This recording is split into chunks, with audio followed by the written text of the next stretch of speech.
In this video, I'm going to be talking about reading and how it has shaped the way that I approach productivity, creativity, and really my life has changed for the better because of some books that I've read. So I'll be reviewing those books in little segments and just telling you which ones have been extremely helpful to me, and so maybe you can get some value out of them. So when I was little, I used to read books a lot. I was obsessed with reading. I remember Warrior Cats when I was in like 3rd grade. I started reading, and then of course Harry Potter, The Hunger Games, Animorphs. Anyone remembers that? So I had no problem sitting down to take a book and read. But then when high school hit and we started reading really boring books in school, I was just completely turned off by books. I feel like there's a lot of this. I have my friends who, they're all on the same page. When they were little, they loved to read. And then around middle school or high school, they just suddenly got, this dread when it came to reading. Honestly, I kind of blame English classes for making us read some absolute boring books and then also just taking the fun out of it. I don't think that's the case for every English class. There's also some good books that I've read, like Welcome to the Goon Squad, or Visit from the Goon Squad, that I did read in English, but I feel like this is just a common experience. Reading is not fun when you're in high school and middle school.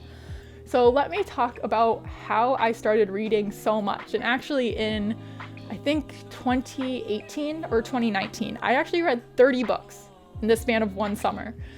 So the way that I did that was by an app called Libby. So if you don't know, Libby is connected to your local library. You can check online if your town has it. And I don't know if it's available in anywhere other than America, so I'm sorry if it's not. But your library might have similar resources. But basically, I was able to download almost any audiobook that I wanted. If they didn't have it available immediately, I could go on hold for it. And I was able to read so many books. All of those books are on my Goodreads profile. If you're interested, I will put a link in the description. Other than Libby, I found a few other tactics to get myself to read more. Of course, an audiobook is perfect if you commute all the time like I had in that summer. But I found myself going on walks with my dog more often and listening to audiobooks during those. That's so nice. Even at the gym, listening to audiobooks. I used to listen to podcasts, but now I'm kind of, I'm in a book phase right now. Also, I found some ways to read physical books more often, because this is like the first physical book that I picked up in a long time that's fiction. And I'm kind of just reading for fun, not really to get anything out of it, but just, for a good story. And it really is a good story. So one of the ways I've done it is by getting a Kindle. Now this was suggested by a YouTuber. I will put that in the description, the YouTuber that suggested that. And it has just made reading so easy. So like if you have a significant other and the lights are turned off or something and they need to go to sleep, but you're up, you can use I think both the Kindle Paperwhite, which is the one I have, and now the regular Kindle, they both have the front light. So without hurting your eyes, you can read at night. And not only is this obviously better than looking at a regular blue light screen, but I've already read, I think I got this last week, and I've already read 3 books with it. So I love this. And also, the reason I got it is because I found on Libby, you could download Kindle books. I didn't even know that they were Kindle books. I thought they were physical books.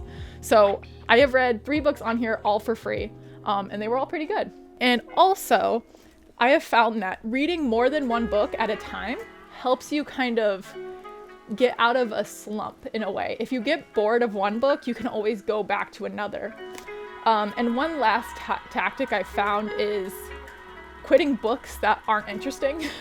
So if you get kind of maybe like 50 pages into a book and you're really not feeling it yet, it's still just a drag, just leave it for later, or just completely delete it from your want to read list, because if it's not adding value to your life, there's so many more better books that are out there that you can read instead. I also like to track my reading habits in my Hobonichi, of course.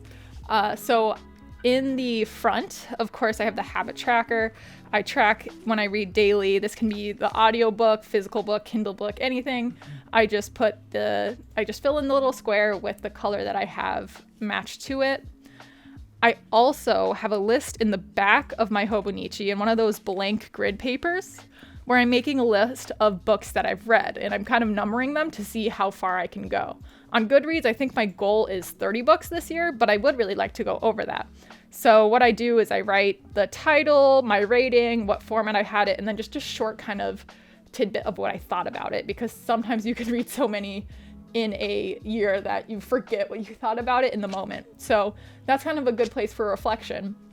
And then also in the daily page, whenever I finish a book, I look back at my highlights and my notes if I have it in my Kindle, or I'll just write kind of what I thought overall about the book. So for especially nonfiction books, I'll have lots of highlights and I want to translate those over to my Hobonichi so I can reference them later. But if it's a nonfiction book, sometimes I just like to reflect on maybe the emotions that were talked about, the themes in it, stuff like that. All right, so let's jump into the reviews. First, I'm going to cover the nonfiction books that have been extremely helpful in making my productivity, creativity, all of that so much better, makes so much more sense. They've just kind of been good guides for me to follow and to go back to whenever I am feeling somewhat lost. The first one, and I think maybe one of my favorite ones from this list, is Atomic Habits by James Clear. I took off the book sleeve just because I don't know, I don't really like book sleeves on hardcover books. But anyway, this is like the number one book that you're going to hear from any productivity habit YouTuber. He just outlines what fails and when you make a habit and what works. So what really works is creating a system. You set up your environment, you make a way of keeping track of it. There's just so many insightful things in this book. I'm really not doing justice by this review, but pretty much every single piece of this book was really helpful to me. And actually, I have made a Goodreads book club where we're going to be talking about Atomic Habits first. So all this month, we're going to read this book. If you can, download Libby and read it for free. And then at the end of the month, we'll have a discussion about what you thought was most insightful for habit tracking. I also have a YouTube video already covering kind of the main takeaways from this book. So if you just want the summary of that, please look at that right now.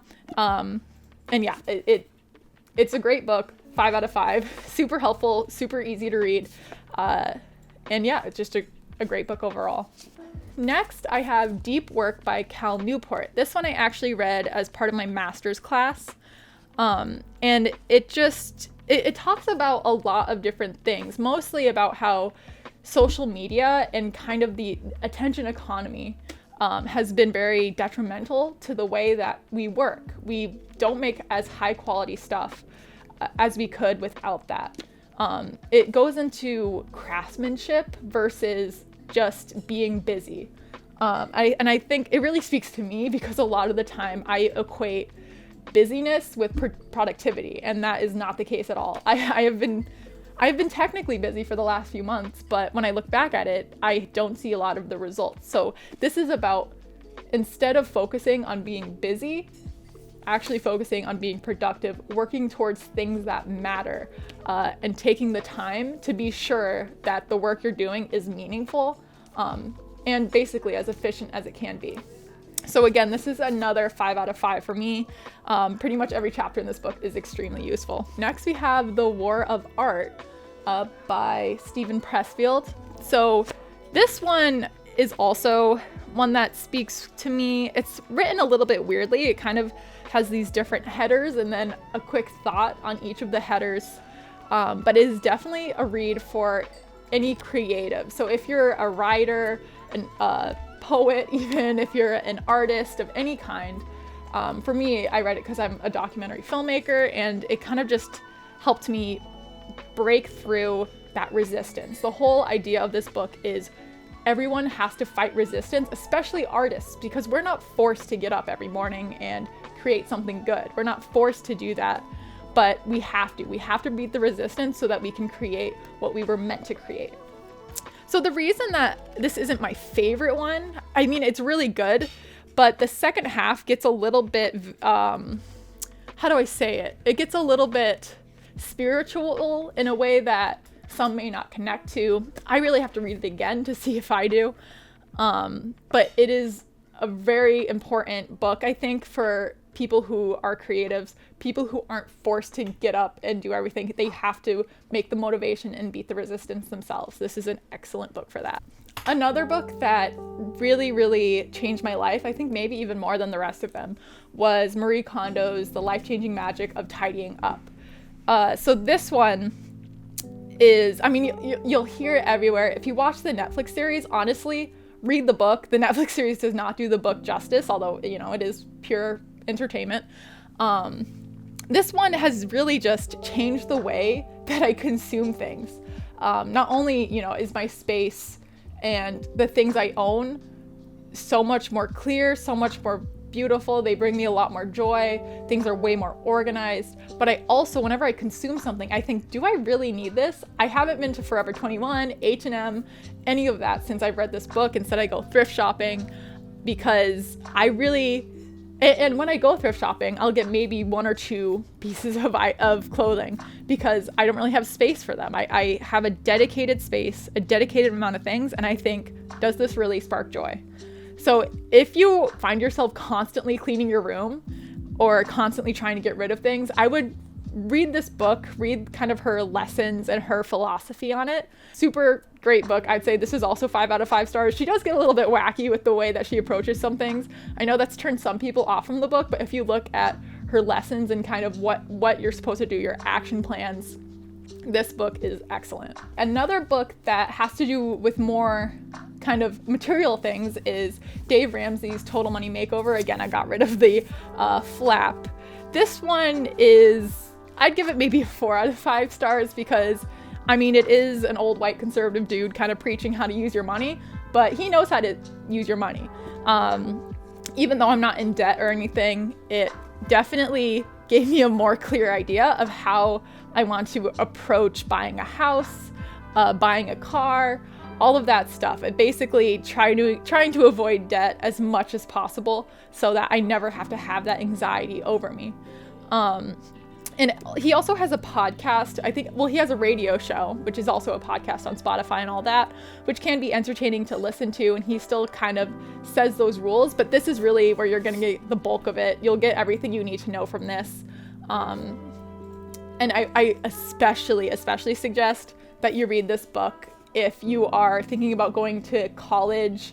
And there is another book that he wrote or he produced, something like that is about student loans and all that. So if you're thinking about going to college, if you're thinking about moving, if you have debt that's just been hanging over your shoulders, get this book because it will tell you how to get out of it. And the final kind of regular nonfiction book that I really did enjoy, and I think it definitely did change my life a little bit, is Jordan Peterson's 12 Rules for Life. And I know that he's controversial. People love him or hate him. I'd say I'm like a moderate fan. I got to the point where I was watching a lot of his lectures because I was really interested in his philosophy and just learning about the philosophy of the people that he talks about. But this book, if you're not big into religion, if you strip away those like religious connections and just look at the philosophy of what he's talking about, it's really a good book. I think it's especially helpful since I want to be a parent one day.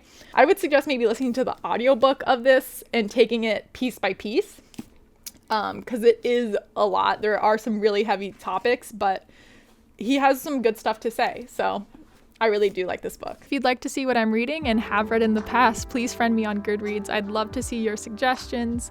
And any comments on books that I'm reading. And also, I made that book club for this channel, and we're starting this month with Atomic Habits. So please join so we can have a discussion about what you found was insightful and helpful to your everyday life. Also, as always, you can join the Facebook group where we'll discuss anything Hobonichi related, anything wellness and planner related. So yeah, you're welcome anytime, and it's starting to grow a lot, so you're welcome to be there. As always, like and subscribe if you like this kind of content. I will be uploading at least twice a month, so please subscribe, please comment as well, anything that you have to say. I love to hear from you. Thank you.